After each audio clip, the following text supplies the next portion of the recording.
We're going to stick with the Times, aren't we? Because the Times also reports on the crackdown on democracy protesters in Hong Kong. Matthew, I suppose we shouldn't underestimate how serious this is and the ramifications, not just for Hong Kong itself, but also the wider world. Yeah, well, it's interesting to see this story finally getting onto the front pages because it's obviously been buried for the last few days, particularly with the Conservative conference, but also the airstrikes that have started in Iraq, which I think we'll talk about in a moment.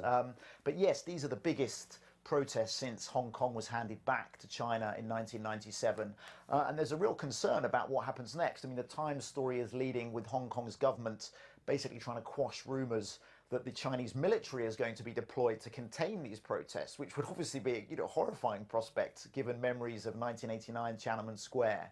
But Britain is being very quiet. We have a lot of trade with China, and it's been interesting that this is not an international story that's resonated in domestic politics at all. I mean, when it took over Hong Kong, it did promise one country, two systems, as the Times reminds us. What is your feeling about what's happening in Hong Kong? Do you think this is China trying to get more control?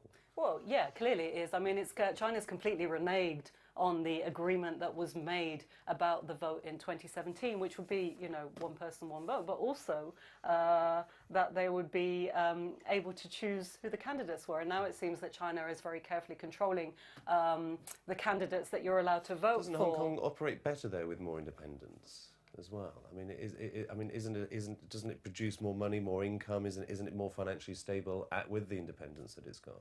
But does that mean that it shouldn't want a democratic vote? I mean, that doesn't really follow. Yeah, of course it's better off with independence, and it's going to want to pursue as much independence as possible. And particularly, it's not going to take China reneging on agreements made very kindly. So it's clear where these protests are coming from. And it's kind of, the standard script, isn't it, of quite legitimate democratic protests being beaten down with very heavy-handed policing, and then, of course, getting bigger. We've seen that script play out time and again, haven't we? And it's different from Beijing, isn't it? I mean, it's much harder to predict how this might play out. Yeah. There's not many places where there hasn't been a protest in the world over the last few years, is there? Let's move on to The Telegraph, because